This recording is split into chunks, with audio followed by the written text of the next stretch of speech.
प्रिया trial, अच्छा ये जो प्रिया ट्रायल है ये पुणे बेस्ड एक स्टडी हुई है कि जो प्रेग्नेंट लेडीज होती हैं, अब देखोगे आप हेल्थ के ऊपर ज्यादा आर्टिकल्स थोड़े दिन के लिए मिलेंगे क्योंकि हमारी रैंकिंग बड़ी खराब हुई थी गुड हेल्थ एंड वेलबींग के अंदर, तो उसके बाद से हम फोकस कर रहे हैं कि कैसे इसको इंप्रूव करा जा सके। तो सबसे पहले तो SDG number 3, sustainable development goal number 3, that is good health and wellbeing, तो उसको इंप्रूव करने के लिए ऐसी स्टडीज करी जा रही हैं। और ऐसा नहीं है कि ये प्रिया ट्रायल एकदम से नया आया है, एक पुरानी स्टडी 1993 में शुरू करी थी पुणे में ही, तो उसी का एक अपग्रेडेड वर्जन है, इसमें डेटा और ऐड कर दिया गया है। अगर कुछ भी याद ना रहे इससे रिलेटेड, इतना याद रख लेना, ये विटामिन B12 को लेके है, vitamin B12 cyanocobalamin, cyanocobalamin मतलब कोबाल्ट होएगा इसके अंदर प्रेजेंट, सिंस विटामिन बी है वाटर सॉल्युबल या फैट सॉल्युबल, वाटर सॉल्युबल, बस WBC बोला था मैंने आपको लर्न करने के लिए, वाटर और B और C दोनों विटामिन वाटर सॉल्युबल हैं, A D K ये सब आगे फैट सॉल्युबल आप कर लेना, ठीक है। अच्छा ये जो प्रिया ट्रायल है पुणे बेस्ड मैंने आपको बता दिया, इसमें क्या फाइंड आउट करा कि जैसे फीमेल्स जब प्रेग्नेंट होती हैं तो आपने एक दिन विटामिन फॉलेट वाली कौन सी थी, फॉलेट या फॉलिक एसिड जिसे बोलते हैं, B9 को फॉलिक एसिड भी बोला जाता है, बोला गया जब प्रेगनेंसी पीरियड चलता है तो फीमेल्स को फॉलेट या फिर फॉलिक एसिड की तो कोई कमी नहीं होती, पर विटामिन B12 कहीं ना कहीं घट जाती है। एक टर्म आती है, कल आपने एक क्वेश्चन पूछा था माइक्रो आरएनए, आज वो यहाँ पे आ गया, माइक्रो आरएनए के बारे में बात करी थी कि ये सेकंड वाली स्टेटमेंट हमको समझ नहीं आई। 3 तरह के आरएनए आपने पढ़े थे, एक मैसेंजर, हाँ, और दूसरा टीआरएनए ट्रांसफर का काम करता है, ये एक चीज को दूसरी जगह पे कैरी करना, स्पेशली यहाँ पे अमीनो एसिड होते हैं, और लास्ट वाला आरआरएनए। अब देखो होता क्या है, मैसेंजर आरएनए का काम क्या था, मैसेजेस कैरी करना कि कौन सी प्रोटीन का ऑर्डर आया है, तो वो शेफ कौन होगा, आरआरएनए इसको बता देगा कि एक प्रोटीन का ऑर्डर आ रखा है तो बनाओ उसको, तो शेफ क्या बोलेगा, इंग्रेडिएंट्स लेके आओ, इंग्रेडिएंट कौन लेके आएगा, टीआरएनए, इसका उठाने का काम है, ट्रक की तरह आप इसको याद रख सकते हो, ये क्या उठा के लेके आएगा, अमीनो एसिड। अब ये जो मैसेंजर आरएनए भी है इसके अंदर एक नॉन कोडेड रीजन होता है और वो कनेक्ट हो जाता है आके मैसेंजर आरएनए के साथ, उसे क्या बोलते हैं, माइक्रो आरएनए, जो कल आपने सवाल भी पूछा था और मैंने बोला था कि ये पढ़ते हो आप माइक्रो आरएनए के बारे में, पर बायो के अंदर होता है, जीन एक्सप्रेशन में पढ़ते हो। अब देखो ये जो माइक्रो आरएनए है ये नॉन कोडेड एरिया होता है, नॉन कोडेड का मतलब क्या है, ये कोई भी प्रोटीन नहीं बनाएगा, ये बस इंफॉर्मेशन कैरियर का काम करता है, इसी वजह से वहां पे लिखा था कोडिंग, तो वो इनकरेक्ट बन गई थी, ये नॉन कोडेड नेचर का है। अगर ये कोडेड नेचर का होता तो ये प्रोटीन मैन्युफैक्चरिंग में काम करता, पर इसका काम क्या है, सिर्फ इंफॉर्मेशन को एक जगह से दूसरी जगह पे लेके जाना, किसके साथ जुड़ जाता है, mRNA के साथ, mRNA बाद में किसके साथ जुड़ जाता है, rRNA के साथ, फिर वो मैन्युफैक्चरिंग कर देते हैं प्रोटीन का।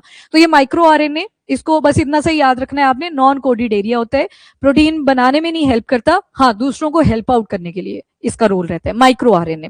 ये मैसेंजर है mRNA, ये माइक्रो, इसको mRNA लिखते हैं ऐसे, कीवर्ड इज नॉन कोडेड, रह जाएगा अभी याद, तो इसका काम बस मैसेंजर आरएनए के साथ है, इतना सा याद रख लेना आप, ठीक है। उसके बाद प्रिया ट्रायल के बारे में पढ़ लेते हैं। तो अब विटामिन B12 की कमी बहुत सी इंडियन पॉपुलेशन में देखी गई है कि बहुत कम है, जैसे आपने जिस दिन फॉलिक एसिड के बारे में पढ़ा था वो अर्बन पॉपुलेशन का केस था, उसमें सारे थे मेल्स फीमेल्स, यहाँ पे प्रेगनेंसी के टाइम पीरियड पे ज्यादा फोकस करा गया, तो बोला गया कि जितने भी एनिमल डिराइव फूड्स हैं उनमें आपको विटामिन B12 की अवेलेबिलिटी मिल जाती है, और ये किस चीज के लिए इंपॉर्टेंट होता है, एक तो आरबीसी की फॉर्मेशन के लिए और साथ में नर्वस सिस्टम प्रॉपर तरीके से काम कर सके उसके लिए।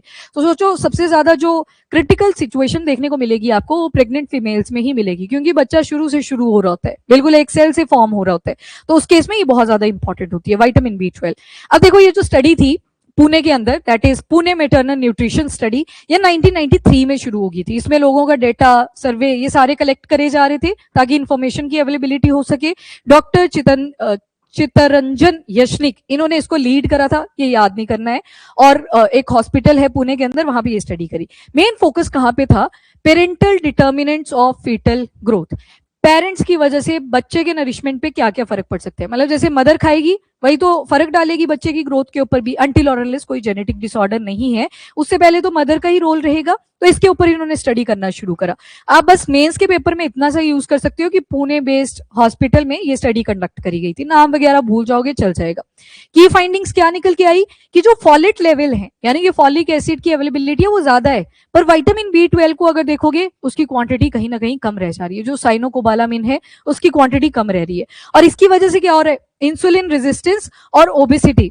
अब देखो इंसुलिन रेजिस्टेंस मतलब क्या शो कर रहा है, डायबिटीज, और दूसरी तरफ ओबेसिटी, मोटापा, दोनों का मिक्सचर वर्ड आ गया डायबिसिटी। तो यहां से आपको एक और फंक्शन विटामिन B12 का पता लगा कि ये फैट के मेटाबॉलिज्म में भी हेल्प आउट करता है, कार्बोहाइड्रेट के मेटाबॉलिज्म में भी हेल्प करता है। तो अगर इसकी कमी होती है तो पॉसिबिलिटी रहेगी कि जो ऑफस्प्रिंग आएगा, बच्चा आएगा, उसमें डायबिसिटी हो, इंसुलिन रेजिस्टेंस भी आएगी, मतलब इंसुलिन प्रॉपर्ली फॉर्म नहीं होगा, तो वो मेटाबॉलिज्म तो हुआ ही नहीं जो ग्लूकोज आया था बॉडी के अंदर, तो वो सारी प्रॉब्लम्स आ सकती हैं और कल को उसमें ओबीज वाली प्रॉब्लम भी आ सकती है जो बच्चे के अंदर प्रॉब्लम्स रहती हैं। तो ये स्टडी करी गई थी कंडक्ट 1993 से ये शुरू हुआ था। और इवन ये प्रियर ट्रायल जो है, एक सवाल ये बन सकता है कि किस चीज को लेके था, तो ये विटामिन B12 को लेके था, या ये आ सकता है कि किस एरिया को इन्होंने फोकस करा, तो जो पेरेंटल डिटर्मिनेंट्स होते हैं फीटल ग्रोथ को लेके उनके ऊपर फोकस करा। ठीक है, इतना याद रख लेना। और पुणे बेस्ड स्टडी थी। सिग्निफिकेंस क्या है, तो ये हाईलाइट करता है कि माइक्रो न्यूट्रिएंट भी कितने ज्यादा इंपॉर्टेंट होते हैं। माइक्रो न्यूट्रिएंट एक होते हैं मैक्रो न्यूट्रिएंट, जैसे कार्बन आ गया, हाइड्रोजन, ऑक्सीजन, ये तो चाहिए चाहिए बॉडी को। एक होते हैं माइक्रो, वो भी चाहिए, ना तो ज्यादा क्वांटिटी में ना तो कम क्वांटिटी में, थोड़ी सी माइन्यूट क्वांटिटी होती है उनमें, उसी में कोबाल्ट भी आ जाता है। जैसे आयरन आपने पढ़ा था, आयरन क्या होता है, मैक्रो में कंसीडर करते हो कि माइक्रो में, माइक्रो में आता है। अब इसकी भी अगर इंक्रीज हो जाती है तो क्या बोला जाता है, आपका जो ब्लड है वो थिक हो रहा है, तो मतलब वो आपको ज्यादा क्वांटिटी में भी नहीं चाहिए था। और यहाँ पे देखा गया कि फॉलेट की जो प्रेजेंस है वो इंक्रीज होती जा रही है, पर विटामिन B12 जो है वो घटता जा रहा है, क्योंकि विटामिन B12 किसमें कंसीडर करा जाता है, माइक्रो के अंदर, तो मतलब एक सफिशिएंट क्वांटिटी उसकी रिक्वायर्ड थी। After that maternal nutrition programming वगैरह करी गई, जिससे क्या क्या इंप्लीकेशन हुई कि बेटर पब्लिक हेल्थ पॉलिसीज बनने लगी। एंटीनेटल केयर, एंटीनेटल मतलब जब बच्चा भी पैदा नहीं हुआ है, मदर के वूम में है। पोस्टनेटल क्या हो गया, इन्फेंट आ चुका है, बच्चा पैदा हो चुका है। सप्लीमेंटेशन स्ट्रेटेजीज के ऊपर फोकस करा, वो फॉलिक एसिड वगैरह की डिस्पेंसरी से मेडिकेशन आने लगी, और एड्रेस करा गया जो सबसे ज्यादा बर्डन डायबिटीज और ओबेसिटी का इंक्रीज कर रहा था, उसको टैकल करा जा सके। तो ये सारे एरियाज को टारगेट करा गया इन स्टडीज के थ्रू। अब ये प्रिया ट्रायल क्या है, तो प्रिया की एक फुल फॉर्म है प्रॉपर, पी से तो पुणे ही आ गया, आर से रूरल इंटरवेंशन इन यंग एडोल्सेंट, तो वहीं से फोकस करना है, वही ना, पहले बेस से ही शुरू करना पड़ेगा आपको, फाउंडेशन से ही शुरुआत करनी पड़ेगी। तो पुणे मैटरनल न्यूट्रिशन स्टडी, तो इसको स्टडी जो पीछे आपने देखी 1993 की स्टडी, उसी को बेस बनाया इन्होंने और स्टडी को फर्दर कैरी आउट करा। तो बड़े सारे सर्वे कंडक्ट करे गए, 2012 से लेके 2020 का डेटा उठाया, देन 2025 तक के फॉलोअप्स इसमें इंक्लूड करे गए, ताकि एक एक्सटेंसिव डेटा हमारे पास अवेलेबल हो सके। और कैसे विटामिन B12 का स्टेटस एडोलसेंस के अंदर इंक्रीज करा जा सकता है, उसे हाईलाइट करा। अब देखो ये डायबिसिटी कहीं ना कहीं जो फूड हैबिट्स हैं उसमें भी चेंजेस आए हैं, ज्यादातर जंक फूड की एडिशन हो चुकी है, या प्रोसेस फूड के ऊपर ज्यादा फोकस है, उसकी वजह से भी विटामिन B12 में रिडक्शन आई है। अब सिग्निफिकेंस क्या है, ये एक ऐसी स्टडी है जो इन वीवो हुई है। इन वीवो और इन विट्रो दो टर्म्स आती हैं। इन वीवो का क्या मतलब होता है, हाँ जी बायो वाले, living organism, with in living organism, आप डायरेक्टली उनसे बात कर रहे हो, डायरेक्टली वहां पे डॉक्टर्स की रिक्वायरमेंट पड़ रही है सैंपल के लिए, आप उनसे बात कर रहे हो। जो आप बोल रहे हो इन विट्रो आएगा, इन विट्रो मतलब बाहर, बॉडी के बाहर, जैसे टेस्ट ट्यूब बेबी आप सुनते हो तो वो इन विट्रो का एग्जाम्पल है। पर वहीं पे इन विट्रो फर्टिलाइजेशन आप सुन रहे हो तो उसमें क्या करा जाता है, स्पर्म एंड ओवम का फ्यूजन बॉडी के बाहर, फिर बाद में बच्चे की फॉर्मेशन कहाँ पे होती है, मदर के वूम में, वो इन वीवो है, लिविंग ऑर्गेनिज्म विद इन। तो ये सारी चीजें आएंगी। और इंटरजेनरेशनल स्टडी यहाँ पे करी गई, स्टडी शुरू हुई थी फ्रॉम 1993, अभी क्या चल रहा है 2026, 25 तक का यहाँ पे डेटा है, यानी कि 2 जनरेशन का डेटा आपको मिल जाएगा। तो इंटरजेनरेशनल स्टडी का भी एक एग्जांपल है। उसके बाद एडोलसेंट न्यूट्रिशन, फीटल डेवलपमेंट और लॉन्ग टर्म मेटाबॉलिक हेल्थ, मतलब जब बच्चे की फॉर्मेशन होती है तभी डिसाइड हो जाता है कि उसका लॉन्ग टर्म हेल्थ कैसा रहने वाला है। तभी तो जब प्रेगनेंसी पीरियड होता है मदर्स को मना करा जाता है कि आपने कोई भी मेडिकेशन नहीं लेनी है, सर दर्द भी होएगी थोड़ा टॉलरेट कर लेना है, मतलब मेडिकेशन अवॉइड करने को बोला जाता है। क्यों, क्योंकि इम्यूनिटी सिस्टम के ऊपर बहुत ज्यादा फर्क पड़ता है बच्चे की डेवलपमेंट के दौरान। अगर वो मेडिकेशन ले लेगी तो क्या फर्क पड़ जाएगा वैसे इम्यून सिस्टम पे, उसका इम्यून सिस्टम तो स्ट्रांग नहीं हो जाएगा, कैसे, केमिकल, बस केमिकल, उसका इम्यून सिस्टम वीक पड़ जाएगा। जब वो कल को पैदा होएगा जुकाम अगर हल्का सा भी हुआ आपको मेडिकेशन देनी ही पड़ेगी। आपको पता होगा जब बच्चे को बचाया जाता है कि सर्दी ना लगे, तो अभी तो गर्मियों में भी पैक करके रखा होता है और डायरेक्टली फैन वगैरह के नीचे भी नहीं उसको रखा जाता। क्या रीजन होता है कि बीमार नहीं पड़ना चाहिए, शुरू में आप मेडिकेशन नहीं देते हो। कोल्ड रिफ कफ सिरप की याद होगी, एक केस स्टडी मैंने आपको बताई थी कि बच्चे को खांसी हुई, बच्चे की उम्र थी 1 या 2 साल के आसपास, तो उसको भी कोल्ड रिफ कफ सिरप दे दिया गया था। तो उसमें क्या लिखा था कि जब तक वो 4 या 5 साल का नहीं हो जाता है ट्राई करी जाती है उसको मेडिकेशन ना दे। एक तो बॉडी अभी बनी नहीं है, मैच्योर हो रही है, हड्डियां स्ट्रांग हो रही हैं, तो मदर को भी बोला जाता है आपने मेडिकेशन नहीं लेनी है, नहीं तो बच्चे की बॉडी भी किस पे डिपेंडेंट रहेगी, मेडिकेशन के ऊपर, कि कल को मैं बीमार हुआ तो सीधे मेडिकेशन लाई जाए। तो मतलब उसका कहीं ना कहीं इम्यून हेल्थ और लॉन्ग टर्म इम्पैक्ट उसकी बॉडी पे मिलते हैं। कई बच्चों में होता है ऐसे कि मदर ने अगर कोई मेडिकेशन ली हो, बच्चे के जो हेल्थ है, इम्यून सिस्टम है, वो वीक देखा गया है और काफी साल तक वो वैसे वीक रहता है, फिर काफी ज्यादा टेक केयर करनी पड़ती है बच्चे की, ये भी हो जाए, ये भी अवेलेबल हो जाए, तो न्यूट्रिशन के ऊपर बहुत ध्यान रखना पड़ता है। इसके बाद एक और यहाँ पे देखना, एक सेल लिखा है कॉर्ड ब्लड मोनोन्यूक्लियर सेल्स। ये कौन से सेल होंगे? अभी पढ़ के आया आप पिछले आर्टिकल में, बोन मैरो, हम किसने बोला? एक्स्ट्रा एम्ब्रियोनिक, ठीक है, तो वहां पे लिखा है ना कॉर्ड आगे, तो ये वो वाले सेल है, उनकी बात करी जा रही है कि ऐसे कल को प्रॉब्लम्स ना आए, तो आजकल ये भी आइसोलेट करे जाते हैं। अब एक लिखा जीन एक्सप्रेशन। जीन एक्सप्रेशन का कौन सा जीन खुद को कैसे रिप्रेजेंट करेगा? फॉर एग्जाम्पल फादर की जो आईज थी वो ब्लैक कलर की थी, ऐसे अज्यूम कर लो, मदर की जो आईज हैं वो थोड़ी सी ग्रेइश कलर की हैं, ऐसे अज्यूम कर लेते हैं। बच्चे में कौन सा जीन एक्सप्रेस करेगा, ब्लैक वाला या ग्रे वाला, या शायद दोनों का मिक्सचर, तो जिसको बोलते हैं को डोमिनेंस भी बोलते हैं, कि दोनों का मिक्सचर आ गया, आधा आधा डोमिनेंट नेचर। तो कौन सा जीन आगे चल के एक्सप्रेस करेगा, वो भी विटामिन B12 के ऊपर बहुत ज्यादा डिपेंडेंट रहता है। नियोनेटल आउटकम्स, अच्छा ये इंडेक्स, ऐसे सवाल आपके स्टेट एग्जाम में भी पूछे जाते हैं। पॉन्ड्रल इंडेक्स ये होता क्या है, तो ध्यान रखना, weight relative to height, height के हिसाब से वजन कितना होना चाहिए। जैसे बोला कि अगर आपकी हाइट 5 फुट 2 इंच के आसपास है, तो आपका वजन लगभग 50 से 55 के बीच में होना चाहिए। ये बच्चों के केस में है। हाँ, क्या BMI भी होता है? BMI तो आपका 2 चीजों पे था, वेट था और डिवाइडेड बाय हाइट। मैंने एग्जाम्पल दिया आपको, जो मैंने एग्जाम्पल दिया, मैंने ये भी बोला, आपने सुनी नहीं ना, वो कंपल्सिव आगे की हम ही बोलेंगे पहले। मैंने बोला कि पॉन्ड्रियल इंडेक्स बच्चों के केस में यूज होता है, जब आप बड़े हो जाते हो तो वहां पे फिर आपका वेट और डिवाइडेड बाय हाइट। हाइट किस में लिखते हो? पक्की बात, मीटर्स में लिखते हैं और उसका स्क्वायर करते हैं। वो BMI फिर इंडिविजुअल्स में आता है, जिसमें आपने देखा था अगर 18.5 से कम होगा तो वो मतलब बहुत ही कम है, उनको खाने पीने की जरूरत है, न्यूट्रिशन लेने की जरूरत है। वहीं पे जब आपने 20 से 25 तक देखा था वो नॉर्मल कंसीडर करा जाते हैं। 25 के ऊपर उसमें थोड़ा बहुत मोटापा आना शुरू हो गया है, ओबेसिटी के केसेस आएंगे, और 35 से आगे चला गया तब तो फिर वो ओवर ओबीस है, उसको अपना वेट कंट्रोल करने की जरूरत है। तो ये फायदे होते हैं जब आप पूरी लाइन सुन लेते हो। मैंने वैसे बोल दिया ऐसे चुपके से कि ये बच्चों में यूज होता है जब पॉन्ड्रियल इंडेक्स की बात होती है, ठीक है। तो पॉन्ड्रियल इंडेक्स, तो ये नियोनेट्स की बात हुई है। नियो मतलब नया नया जन्मा हुआ, और आगे लिखा है नेट, बच्चा, तो नया जन्मा बच्चा, इन्फेंट। तो बेटर फिटल ग्रोथ हो सके, बॉडी की कंपोजिशन वगैरह वो बच्चे में डिसाइड हो जाती है उसके फिटल स्टेज के टाइम पे। अब यहाँ पे देख लो, ये थोड़ा सा साइंटिफिक है, पर जैसे आपको माइक्रो RNA वाला सवाल डाला था वैसे कभी कभी आ सकता है। एक मिथाइलेज, एज लग जाए क्या होता है? एंजाइम, ठीक है, गुड। तो जब एज लग जाता है तो लगभग वो एंजाइम के ही बारे में बात कर रहे होते हैं। हर बार ये चीज पॉसिबल नहीं है, 99% केसेस में एज रिप्रेजेंट करता है कि एंजाइम की बात हो रही है। तो विटामिन B12 ये भी डिसाइड करता है एक जीन एक्सप्रेशन वाले एंजाइम को, दैट इज मिथाइलेज। अब ना जीन एक्सप्रेशन पढ़ते हो बायो के अंदर, अभी मैंने आपको एग्जाम्पल भी दे दिया आंखों वाला, कौन सा जीन खुद को एक्सप्रेस करेगा। तो इन जीन एक्सप्रेशन, जो जीन एक्सप्रेशन होते हैं इनको रेगुलेशन भी बोलते हैं। तो जो विटामिन B12 है जो मिथाइलेज की मैन्युफैक्चरिंग में भी हेल्प कर रहा है, वो फर्दर जीन एक्सप्रेशन के ऊपर कंट्रोल कर रहा है, तो इसको रेगुलेटर ऑफ रेगुलेटर जीन्स भी बोला जाता है। ये भी ध्यान में रखेंगे आप। और ये मिथाइलेज कौन डिसाइड करेगा कितने अच्छे से बनेगा? Vitamin B12। तो मतलब वो जो जीन रेगुलेशन है कितनी ज्यादा इंपॉर्टेंट है हमारी बॉडी के अंदर, उसको डिसाइड करती है विटामिन B12 की प्रेजेंस आपकी बॉडी के अंदर। तो इतनी ज्यादा इंपॉर्टेंस है, रेगुलेटर ऑफ रेगुलेटरी जीन भी उसको बोल दिया गया। और बाकी जीन जो होते हैं, एंजाइम जो होते हैं, वो भी किससे बनते हैं? जीन से बनते हैं। हर एक चीज बॉडी के अंदर कहां से मैन्युफैक्चर हुई? From gene. वो एग्जांपल दिया था मैंने आपको कि आंखें आंखों की जगह पे क्यों है, कान की जगह पे क्यों नहीं आती, अगर कान की जगह पे आ गई उसको डिफॉर्मिटी क्यों बोला, तो वो जीन ही तो लेके आ रहे हैं सारी इन्फॉर्मेशन। तो प्रोटीन आ गया, एंजाइम आ गया, एवरीथिंग, कौन उस इन्फॉर्मेशन को होल्ड करके बैठा था? जीन। और जीन किसका सेगमेंट था? DNA का। और DNA कहां पे था?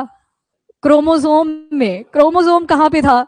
न्यूक्लियस में। न्यूक्लियस कहाँ पे था? वो सेल के अंदर था। तो ये ऐसे ही चलती है लीनिएज, ठीक है, तभी वो बेस पढ़ाया जाता है आपको पहले सेल के बारे में। अब मिथाइलेस, ये डीएनए मिथाइलेशन में भी हेल्प करता है। उसके बाद एपिजेनेटिक रेगुलेशन। एपिजेनेटिक का मतलब क्या हुआ? एपिजेनेटिक, देखो जेनेटिक आ गया जो जीन्स का पैटर्न है। एपिजेनेटिक मतलब कुछ चेंजेस भी तो आएंगे। स्पर्म में ओवम, दो चीजें फ्यूज हुई थी तो सारा डीएनए एक ही पेरेंट का थोड़ी आएगा, दोनों का मिक्सचर्स आएगा। तो एपिजेनेटिक्स, थोड़े बहुत चेंजेस उसके अंदर इन्वॉल्व होते चलेंगे। तो जीन एक्टिविटी में भी चेंजेस आएंगे। सारी हरकतें ऐसे नहीं होगा फादर की तरह होंगी, सारी हरकतें ऐसी भी नहीं होंगी जो मदर की तरह होंगी, मिक्स ही होंगी, एक नई सी भी हरकत होगी, तो वो मिक्सचर की वजह से होती है। तो उसको एपिजेनेटिक्स में आप स्टडी करते हो। एपिजेनेटिक्स, ये आपके पता नहीं हरियाणा या हिमाचल के पेपर में पूछा था, एक डेफिनेशन दे रखी थी, नीचे ऑप्शन थी, बताइए किसको डिफाइन कर रहा था। तो वहां पे एपिजेनेटिक्स भी आपके पास ऑप्शन था। तो वो जो थोड़े से चेंजेस आते हैं जीन मिक्सिंग की वजह से, उसी को आप एपिजेनेटिक्स में पढ़ते हो। अब नोवेल इनसाइट, अब ये भूल भी जाओ चल जाएगा, बस सैम याद रख लेना। एस एडिनोसिल मिथियोनिन रीजनरेशन की बात कर रहा है ये। वो जो पीछे देखा ना डीएनए मिथाइलेशन, पीछे लिखा था ना, और उसमें भी एंजाइम कौन सा था? मिथाइलेस था। बस उसको फर्दर सपोर्ट करने के लिए ये सैम चाहिए होता है। तो सैम ऐसे सोच लो, एक आदमी है जो सपोर्ट करता है डीएनए की मिथाइलेशन को। अब ये एक्सप्रेशन करता है किसका चेक? मिथाइलेस का। बोला ना मैंने, इसको रेगुलेटर ऑफ रेगुलेटरी जीन भी बोला जाता है, इसको रेगुलेटर ऑफ रेगुलेटर भी बोला जाता है। बायो बायो कितनों के पास थी 12th क्लास में?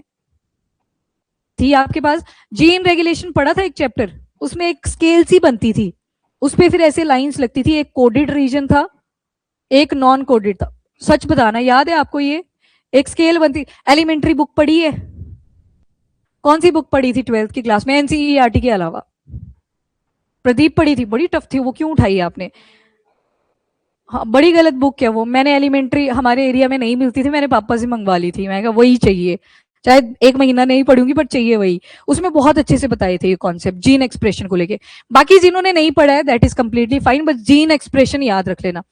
एक्सप्रेशन लग गया ना पता, जीन खुद को कैसे एक्सप्रेस करता है, वो आंख वाला एग्जाम्पल याद रख लेना, या फेयरनेस का एग्जाम्पल। तो मतलब वो उसको पढ़ाते थे कि ये रेगुलेशन का काम करता है। अब उसी रेगुलेशन में कौन हेल्प कर रहा है? विटामिन B12, पर इनडायरेक्टली कर रहा है, किसको सपोर्ट करके? मिथाइलेस को सपोर्ट करके। ये इंपॉर्टेंस दिखाई गई है आपको कि जीन जो है वो प्रॉपर्ली रेगुलेट नहीं हो पाएंगे अगर विटामिन B12 की कमी रह जाएगी। आपको एसेंस पता लग गया इस आर्टिकल के बारे में, या थक गए हो कि अब समझ नहीं आ रहा है, टफ है? फिर बोलोगे मैम आपने वो वाला आर्टिकल अभी छोड़ दिया आज का दिन। मैम तो पढ़ा देगी, पर पढ़ने वाले भी चाहिए कि वो भी साथ में सपोर्ट करेंगे, नहीं अभी हम पढ़ लेंगे। और लग गया इसका एसेंस पता? यहाँ पे विटामिन B12 की रेलिवेंस बताई गई है जीन एक्सप्रेशन को लेके। तो ये रेगुलेटर ऑफ रेगुलेटर की तरह एक्ट करती है आपकी विटामिन B12। अब रह जाएगा याद, इतना तो रख ही लोगे ना याद, विटामिन B12 को रेगुलेटर ऑफ रेगुलेटर्स बोलते हो। इतनी सुस्ती छाई है ना इस टाइम पे, कोई भी हाँ ना नहीं कर रहा, मेरे को बहुत गुस्सा आ रहा है। हाँ वेरी गुड आर्यन, ठीक है। तो methylation of DNA, gene expression की रेगुलेशन, प्रोटीन एक्टिविटी के ऊपर चेक रखना। सबसे इंपॉर्टेंट न्यूरोट्रांसमीटर, किसने किसको क्या कहा वो याद ही नहीं रहेगा अगर न्यूरोट्रांसमीटर नहीं होंगे। मैंने क्या बोला, आपके न्यूरोट्रांसमीटर हैं, शायद ध्यान नहीं है, कॉन्सेंट्रेशन भी एक फर्क पड़ जाता है। और जैसे डोपामिन सुना है, कहां से ये सिक्रीट होता था? Very good, substantia Niagara, mid brain का जो पार्ट था। अब ऐसे 90% तो वहीं से सिक्रीशन होती है, बाकी हमारे बॉडी के पार्ट्स भी इनको सिक्रीट करते हैं। जैसे बोलते हैं कि पेट साफ तो मन साफ, सुनिए ये लाइन सभी ने, सच बता दो सुनिए ना ये वाली, कि पेट साफ होना चाहिए डेली, नहीं तो मन चिड़चिड़ा रहता है। तो मतलब वो जो सेरोटोनिन है, हैप्पी हार्मोन है, वो आपकी गैस्ट्रो इंटेस्टिनल लाइनिंग भी सिक्रीट करती है। गट वाली जो लाइनिंग होती है ना, वहां से भी सेरोटोनिन सिक्रीट होता रहता है। अदरवाइज हाइपोथैलेमस तो बैठा ही है, थोड़ी थोड़ी सिक्रीशन सब चीजों की करवाता रहता है। वैसे मेलाटोनिन आपने पढ़ा है? गलत, ये स्लीप वेक साइकिल। और सुनो ऑप्शन में दोनों आते हैं, मेलानिन भी आता है मेलाटोनिन भी आता है। तो ये पीनियल ग्लैंड वाले की बात हुई है जो आपकी स्लीप वेक साइकिल को कंट्रोल करते हैं। और स्लीप वेक साइकिल को क्या बोलते हैं? जो बायोरिदम, बायोरिदम और सर्केडियन रिदम, तो ये दो टर्म्स यूज करी जाती हैं। Vasu good morning, sleep wake cycle यहाँ पे नहीं नहीं, मैंने देखा स्पेक्स वालों को लगता है कि बस हम तो स्पेक्स में, फिर क्या निकला वो? कुछ नहीं निकला ना, पर ये पेपर में आएगा। बताओ फिर मेलाटोनिन कौन से ग्लैंड के साथ एसोसिएटेड है? हाँ ठीक है, आपने सुना फिर। ओके नेक्स्ट इज, एक कॉर्टिसोल होता है। कॉर्टिसोल किससे रिलेटेड होता है? स्ट्रेस।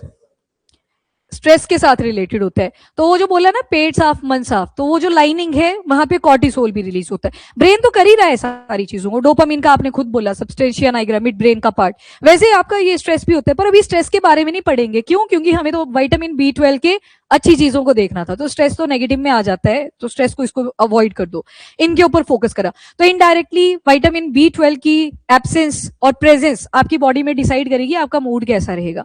डोपामिन, सेरोटोनिन, मेलाटोनिन आ गया ना। मेलाटोनिन जिसका बिगड़ा हुआ है, ना रात को टाइम से सो पा रहे हैं, ना तो सुबह जाग पा रहे हैं। कितने hand raise, very good, honest बड़ी कम है। बाकी कितने कितने बजे उठ जाते हो? नहीं, सर्केडियन रिदम का मतलब है रात को बोला 5 बजे उठना है तो सुबह 5 बजे ही नींद खुलनी है, that is proper circadian rhythm. बताओ अब, ठीक है? और ये नहीं होता कि कभी 6, 6:30, 7, वो नहीं है, वो डिस्टर्ब में काउंट करा जाता है, वो नहीं आएगा इसमें। तो मतलब मूड रेगुलेशन को भी विटामिन B12 चेक करेगी। कहीं वो तो आज मुझसे नफरत होने वाली है, ये ऐसे कैसे हमें रोस्ट कर रही है, हम नहीं ऐसे बिल्कुल भी, हम बहुत अच्छे हैं।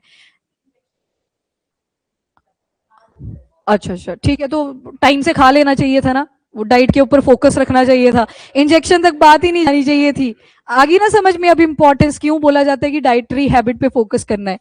लीवर डिटॉक्सिफिकेशन, ये सभी को पता है, लीवर डिटॉक्सिफिकेशन में हेल्प करता है। और जब तक अच्छा है, हेल्दी है, रेड कलर का दिखाई देता है, उसमें क्या कैपेसिटी होती है? रीजनरेशन की भी होती है। करते हैं ना ऐसे कि थोड़ा सा कट लगा दिया वो खुद रीजनरेट कर जाएगा, पर वो तभी तक अगर 25% खराब है, अदरवाइज वो खराब ही है, फिर नहीं होती रीजनरेशन। पता लगा सिगरेट पी, पता लगा अल्कोहल बहुत ज्यादा कंज्यूम करा, फिर क्या बीमारी होती है लीवर में? एक्सेसिव कंजप्शन ऑफ अल्कोहल की वजह से, वो तो सभी को पता है। उसके आगे नहीं, लीवर सिरोसिस, वेरी गुड। बच्चों में भी होती है एक सिरोसिस, बच्चों में किस एलिमेंट की वजह से हुई थी? एक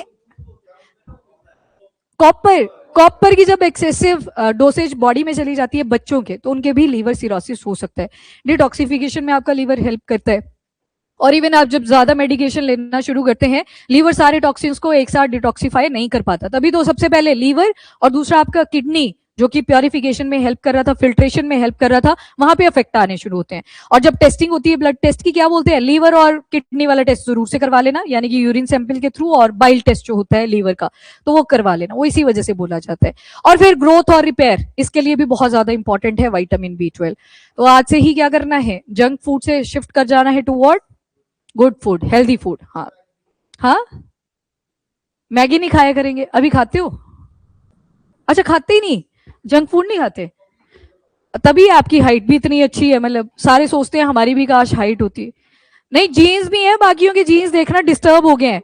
पेरेंट्स लंबे लंबे थे, बच्चे छोटे छोटे भी आ रहे हैं। और कहीं बोलते थे कि हमारे कभी जनरेशन में ऐसे मोटापा था ही नहीं, आजकल मोटापा अगली जनरेशन में आ जा रहा है। अगेन सारे फैक्टर्स हैं, तो जीन्स अकेले नहीं है, एनवायरमेंट भी डिसाइड करेगा, एनवायरमेंट इज ऑल्सो फैक्टर। ठीक है, developmental origin of health and disease, तो ये आपको अब पता लग गया। एपिजेनेटिक मैकेनिज्म को अंडरस्टैंड करने के लिए अब बताओ एपिजेनेटिक क्या था? हाँ, वो जो जीन है वो थोड़े से डिफरेंट अपने को रिप्रेजेंट कर सकते हैं, क्योंकि हमें मिक्सचर मिला होता है दोनों का, तो दैट इज एपिजेनेटिक्स। बाकी सारा लिमिटेशन क्या बताता है स्टडी का? बाकी टिश्यूज के ऊपर फोकस नहीं किया, मेंटल हेल्थ हो गया, मूड्स जो रेगुलेशन है उसके ऊपर ज्यादा फोकस करा, साइंटिफिक बेस ज्यादा मिलेगा आपको रादर देन कॉम्प्रिहेंसिव स्टडी के हिसाब से। तो ये सारी चीजें थी। बाकी प्रिया ट्रायल ने क्या बताया? ये प्रिया ट्रायल लग गया ना पता, वो स्टडी का ही नाम लिखा हुआ है, जो पुणे की है, rural based study. 2 microgram per day vitamin B12 की रिक्वायरमेंट रहती है। तो यहाँ से आपको क्वांटिटी से ही पता लग रहा है, ये माइक्रो न्यूट्रिएंट की कैटेगरी में काउंट करा जाता है। तो जितने भी आपके लीफी वेजिटेबल होते हैं, एनिमल डिराइव्ड प्रोडक्ट्स होती हैं, उनमें से ये सारी चीजें अवेल होती हैं। ठीक है जी, नेक्स्ट पॉलिसी के इम्प्लीकेशन। यहाँ से आपको क्या इंपॉर्टेंस समझ आई आज प्रिया ट्रायल को पढ़ के? विटामिन B12 की इंपॉर्टेंस हो भाई, ये तो बोल ही दो। हाँ, ये जीन रेगुलेशन में वो साइंटिफिक बेस आपको समझ आ गया। अदरवाइज इंपॉर्टेंस किसकी थी? विटामिन B12 की। और उसके अलावा आयरन फॉलिक एसिड सप्लीमेंटेशन, ये हमने विटामिन B9 में पढ़ा था कि ये अवेलेबल होता है, फ्री ऑफ कॉस्ट भी दिया जाता है फीमेल्स को डिस्पेंसरी के थ्रू। टारगेट किस एज को करा गया? एडोलसेंट और जो विमेन ऑफ रिप्रोडक्टिव एज हैं, जिन्होंने बेबी वगैरह कंसीव करना है, क्योंकि फीटल हेल्थ को ज्यादा चेक करना था। और एक्सपेक्टेड बेनिफिट क्या होंगे? जैसे आज से ही कहीं सोचेंगे एक बारी, अगर सुना है, अगर सिर्फ सुन रहे थे और अंदर से सो गए थे तो शायद समझ भी नहीं आया कि विटामिन B12 एक्चुअली इंपॉर्टेंट है बॉडी के लिए। ठीक है, तो वो सोचेंगे कि अपनी थोड़ी डाइटरी हैबिट को चेंज करना शुरू करते हैं। नेक्स्ट इज विटामिन B12, तो साइनोकोबालामिन बोलते हैं, वाटर सॉल्युबल है नेचर में, वो भी याद रखना। ज्यादातर कहाँ से ऑब्टेन होगी, तो जितने भी एनिमल बेस्ड फूड्स होते हैं, एग्जाम्पल मिल्क आ गया सबसे इंपॉर्टेंट। अब ये वेजिटेरियन होता है नॉन वेजिटेरियन होता है या वेज ही होता है ना आजकल, एक और चली है हाँ वेगन्स की, आता तो एनिमल से है वो वाली जो चली हुई है, नहीं खाते, हाँ वही बोल रही हूँ कि वो भी चला हुआ है। चलो ठीक है, DNA synthesis, proper functioning of brain, nervous system, इन सारी चीजों में हेल्प करता है, बहुत ज्यादा इंपॉर्टेंट है हमारे नर्वस सिस्टम की डेवलपमेंट में, specially at the fetal stage. That's all.